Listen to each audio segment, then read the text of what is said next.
What's going on? It's Ash here coming at you today in Clash Royale. Today I'm so excited. I've been kind of teasing this deck for a couple videos now. I wanted to share it with you guys because I absolutely love it, even though it might be a little bit on the dirty side. You don't have to wash your device like you did after the Royal Giant video. You just have to wash your hands because it has, well, let me just show you the deck here, guys. And I have a couple replays against 20-game winners that I recently beat. I'll show you my battle log as well with it. This video it's not this deck. That's the Pompeo deck. It's not that deck either.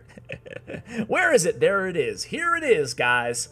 I love this deck. I copied it from TV Royale, and unfortunately it's no longer there, and I forgot who I copied it from, so I can't give credit where credit is due. I did not play this deck or invent this deck on my own, but it is so good. It's very control-based, control-oriented with the Barbarian Hut kind of setting the table, and then you have Zappies as well. Of course, Valkyrie is incredibly strong defensively. I've always been a big fan of Fire Spirits as well. You have 2 spells, Log and Poison, and then the Flying Machine, which is just incredible in this deck. It really, playing the Flying Machine, I'll show you my battle log here, guys. I'm definitely not like undefeated or anything crazy like that. Some of these replays came after the balance, or after the balance changes, like today. I'm recording this Monday evening. I'll probably go live with it on Tuesday. And some of these replays that I can't share, obviously, because of the maintenance break, were actually last season. So just kind of let you guys know. But you guys can see a few draws with this deck. This deck can definitely, being kind of a control, it's a weird hybrid between control and then a little bit of bridge spam with the Barbarian, with the Battle Ram, excuse me, being your main win condition. But you guys can see a nice little win streak going on over here, a couple defeats back to back, but before that, a lot of victories, more victories than losses certainly here, guys, with this deck. I absolutely love it. So let's go ahead and hop right in to a live match. If we win, we'll gem open this legendary chest. What do you say? Let's do it. So here we go, guys. I forgot to clear my quests out, but we're just going to start off against Alex in Hum. We'll give him a thumbs up, and we're just going to set up with a Barbarian Hut to start things out here, guys. I do like to delay just a second to see if they make the first move, giving me more information. It looks like he's not going to, so we're going to go ahead and play this Barbarian Hut. Of course, if you play it up here, you can distract the hog in both... What the heck? You're ruining my video! Okay, we're going to go ahead and reset or fast forward through this match. I'll come at you with the next one. Alright guys, so we're at the end of this battle. I kind of just, you know, edited out the minute there that it took me to 3-crown him. Really weird that he just let me. Why would people drop trophies, you think, at the beginning of this? Is there any reason to drop trophies anymore? I don't know, but either way, we're 1 win away from 5K, so let's go ahead and hop into a battle here. Hopefully this guy tries. Maybe he didn't want to star in a video against this new, insanely OP deck. Can you blame him? This guy, hopefully he came to play. Let's give him a thumbs up. This time we don't have the Barbarian Hut, which would be the ideal starting play with this deck. So we're just going to have like a Valkyrie ready here. Obviously, if he goblins me or something, we can go ahead and play that as well. The log, excuse me, as well. But he's not doing anything either here. Normally, I would probably wait him out because I don't really... All of these are too much of an investment play on my end, right? Because if I battle him, he could probably easily counter that. If I start a Valkyrie behind the tower, it leaves me very vulnerable in the other lane for him to spam me. I'm just going to cycle a log here because we are on a video. Normally, I would probably just wait, but I'm not going to make you guys watch me do nothing for 2 minutes. So here we go. It's going to be a Valkyrie in the back. Let's see what he does. I'm playing this guy for an Expo deck. And, oh, I stand corrected. We'll put the Fire Spirits and the Flying Machine in the back. We're going to put Zappies over here. He might have Freeze. It's definitely either Freeze or Poison. Because he didn't freeze there, I'm guessing he has Freeze. Because he would have poisoned if he had it. And there's the bowler. I should have actually seen that coming, but we send in the Battle Ram anyway. Hopefully the Flying Machine will be able to kill that bowler, and we can get a little bit of damage, or actually that's not the case there. So maybe the Battle Ram was a bit of an overcommitment by yours truly, but hopefully we can go ahead and finally... I'm just going to log this, guys. And then we'll set up with a Barbarian Hut, which Barbarian Hut does great against, like, everything, right? Now that we know he's playing Graveyard, we can play it a little bit back more, so he can't snipe me at the river. and we'll just wait and see what he does here. So I'm going to have to play Flying Machine because I need to kill this Mega Minion before he drops Graveyard. That works out. We're gonna go. He's gonna go ahead and freeze me there. That's fine. We'll be able to counter this with the Valkyrie. We take a little bit of damage, but hopefully what we're gonna do this time is hit him in the opposite lane, so he has to choose where to put that bowler. So he puts the bowler in the right. I'm gonna go ahead and I'm gonna put the pressure on here in the right lane here, guys. He puts the bowler in left, excuse me, and we're gonna put the pressure on hard. Because he does not, he has freeze in hand, but it doesn't really matter. We actually do connect with the Valkyrie, the Barbarian. We're going to take down his right tower, guys. Just as easy as that. But here, we have to be very careful. So what we're going to do here is log. We're going to poison. We have our fire spirits in the back. Log does make contact with those archers in the back as well. We're going to play a high zappies. Only 12 seconds left. That's going to be GG. You know? And you see why I like this deck? It's easy. It's easy to play. That's why I like it. So that's going to be GG. We'll give him a well played. And hey, we're 2-0. I'm just joking. We're not 2-0. One guy let us win. What the heck's up with that? All right, guys. So I want to explain this deck to you. I will play another live match in just a moment, though. But first, I want to explain the deck to you. Why am I getting notified here? What's going on? What's going on, News? Dude, this is old news, man. I already hearted everything. Why are you giving me the news? See, I hearted everything here, guys.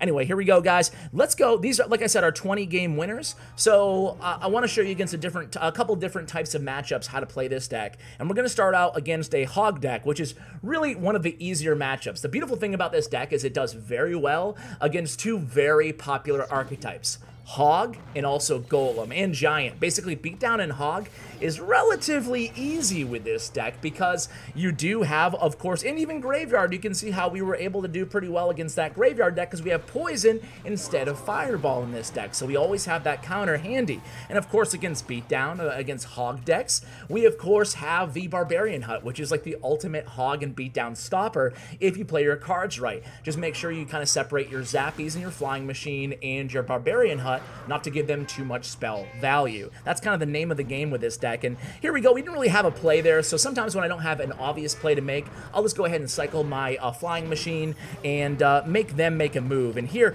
one thing that's really important that I need to kind of really have you guys understand if you're going to play this deck with any success is you really have to, if you're going against Hog or Golem or Giant, you have to make sure, especially in single elixir time, that you're not going all in, you're not going super aggressive.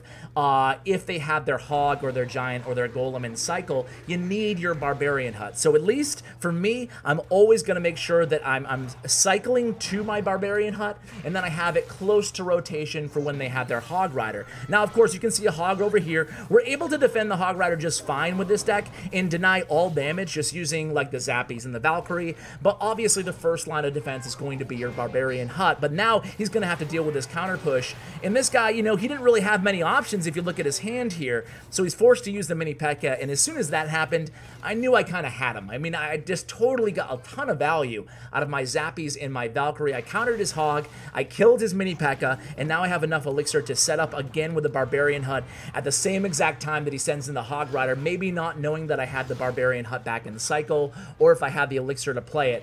I find that just, and this is kind of totally anecdotal, I don't know this for a fact, but I can tell that when I'm playing against some of my opponents with this deck, they often think that I have less elixir than I actually do, and some of that is just from the kind of compounded value that you can get out of the Barbarian Hut.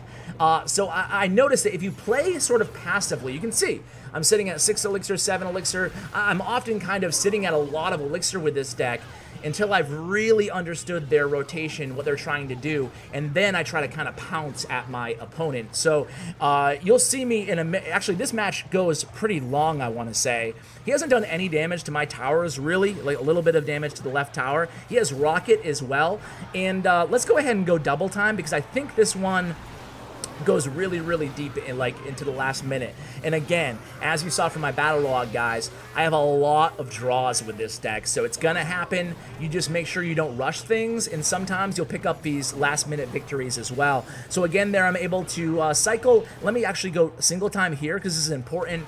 I like split lane pushing with this deck. Like, you don't have to always go all in on one side. It's not like a, I don't know, a beatdown deck where you want to focus, or a hog deck where you want to chip away and focus at one tower at a time. This is definitely a split lane push deck. So what you want to do is just kind of get a feel for their counters. When they use their log, well, hit them with a battle ram and fire spirits in the opposite lane, put that pressure, apply that pressure, and then know when to let off and kind of settle in on those breaks, you know? So again here, that's exactly what I'm doing in this circumstance. I'm going to go ahead and again, fast forward here. I will go single time as I approach when I'm able to take down their tower. But again, here I go, really hard in the right lane right now, guys, with the barbarians, the flying machine. He has log and cycle as well, but I noticed that he was pretty aggressive defending in the left lane. And again, it's not going to really result in anything, but I'm trying to keep applying that pressure, get a little bit of chip damage with that flying machine. And I saw that he used the log again. I'm going to keep poisoning the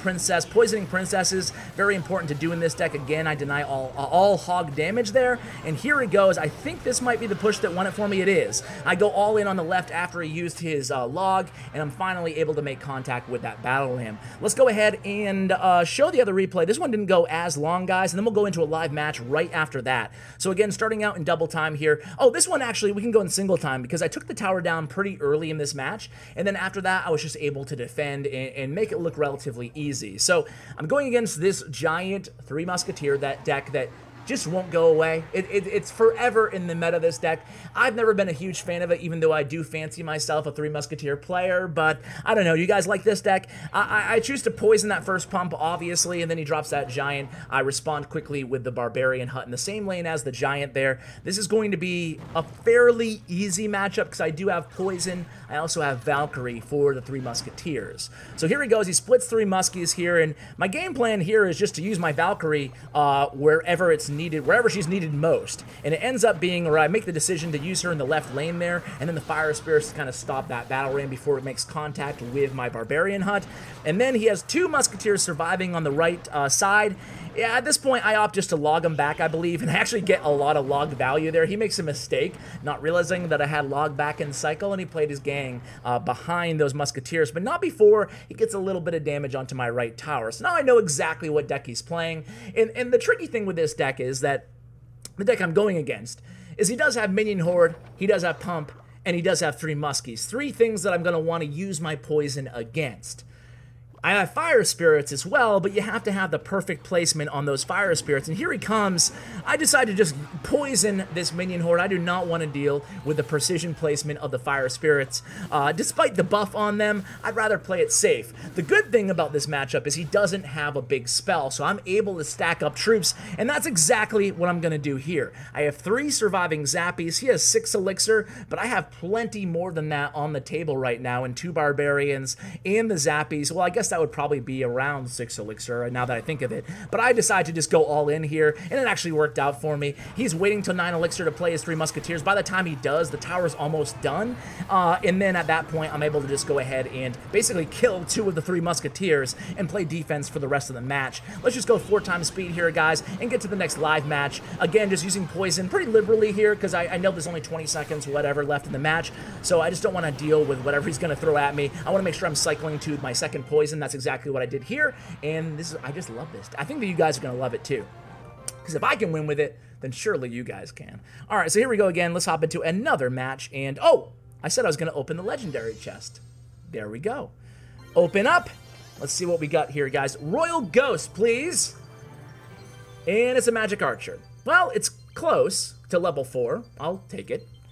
Magic Archer is a card that I feel like you need him to be level 4 or 5 to compete on ladder around the 5k plus range. It's just my opinion. Either that or he's a high skill card and I suck at him. Probably the latter, right? The latter, not the ladder. All right, so here we go, guys. 4 seconds. I'm just checking where are we in trophies right now. We're 7,000th in the world. Okay, should be able to win, hopefully. Going against Yudi. All right, Yudi. Good luck. Thumbs up, kissy kissy, we're ready to go. Barbarian Hut at the ready. Let's see what he does. Actually, I'm just going to go ahead and log this, then we'll Barbarian Hut. That's a 2 for 3 trade. I'll take it. Let's see what he has for a spell here, guys. That was unfortunate. He drops those bats. They're going to actually kill my first wave of... actually, I stand corrected. They're not going to kill my first wave. I probably could have actually held back on that flying machine and waited for the next wave of barbarians to kind of tank for it. Probably a little bit of a mistake, but either way, he makes a mistake too. That cannon there is not going to do much, and I'm just going to sit back. Again, don't want to really overcommit early here. It looks like he's playing some sort of a... I don't know what he's playing, honestly, because... he has all these swarmy units, goblins and goblin gang, spear goblins, and he has a cannon too. I haven't seen like a hog or a wind condition. I don't know what he's playing. So we're just gonna take it easy and keep cycling here. I feel like I'm gonna put a battle ram in the right and see what he does. I just want him to show me something at this point. And he does show me something, and it's not great for him. Barbarians. Okay, so he's playing a hog deck. We're just going to go ahead and respond with a barbarian hut. Hopefully, we can mitigate this barbarian will go help out and support on the right side. Perfect. So he has fireball in cycle. He drops a cannon again. Yeah, I don't know how I feel about that cannon. And again, I'm just going to make him fireball my flying machine here. Hopefully, they can separate so he doesn't get the barbarian too. And he's not going to fireball. Smart decision on his part. And again, we're just going to cycle zappies in the back. And you guys can already probably see how these matches can have a tendency of running long, because not much is going on, let's be honest. So he might come in with a hog here. So we're just going to play the Valkyrie. Okay. What I'm trying to do now is cycle to my barbarian hut. And he's actually going to go ahead and hit me with a... we're going to poison there. And I'm going to barbarian hut. Not what you want to do here, obviously, guys. But I don't want to take a ton more damage there. And I'm just going to log this all up. So we basically put the blocker down on that left lane. Now he's going to be very tempted to go on the right lane, maybe. But that's fine with us. Like, I don't care, right? So I'm going to Valkyrie in the back in the right lane. That way we have like a steady flow of defense on both lanes. And see what he's all about. He's going to fireball my hut, which I don't like, because now I can zappies. I don't like if I'm him. I like it. I like it for me. Actually, that was a beautiful zap on his part. Beautiful zap, absolutely. Getting him a lot of extra damage there. But we're not going to panic here, guys. We're going to go ahead with another hut here and see what he does. Okay, so now he's being too aggressive. That's just too aggressive. We're going to play the log in the flying machine. Hopefully we get some damage onto this tower. Come on, get over there. Get over there, barbarians. Okay, we get like one barbarian swing for all that. But we do get a flying machine connection as well. We're going to put a Valkyrie in the back, this time on the left side. And again, we have enough elixir for a barbarian hut. And you know this guy's just dying. He's dying to play his hog. Can you feel him wanting to play the hog? I can. He does not have his... oh, there's a beautiful poison value here. And then I'm going to kind of hover this in case he drops that gang. He looks like he's not going to. I'm going to support this with... oh, this is going to be it, guys. This is going to be it. Boom. That's going to be GG. Flying machine is connected. And again, well played. You guys can see this deck is really, really good. It's solid. I think you guys are going to love it. I don't even know what to call it, though. Is it like a hybrid? Is it a bridge spam? Is it a control? I don't know what I'm going to call it on the title or whatever, but either way, guys, I hope you enjoyed the deck and have as much success and fun with it, most importantly, as I do. Huge shout out to Bren Chong, my YouTube partner. There's no pro to shout out in this video. It's just yours truly. No one else here. You guys have been calling for a lot more of Ash gameplay, so I'm going to try to bring those to you. You know, I can't commit to like every week, but here and there when I find a deck that I really love like this one. So guys, thanks for watching, and as always, take care, guys.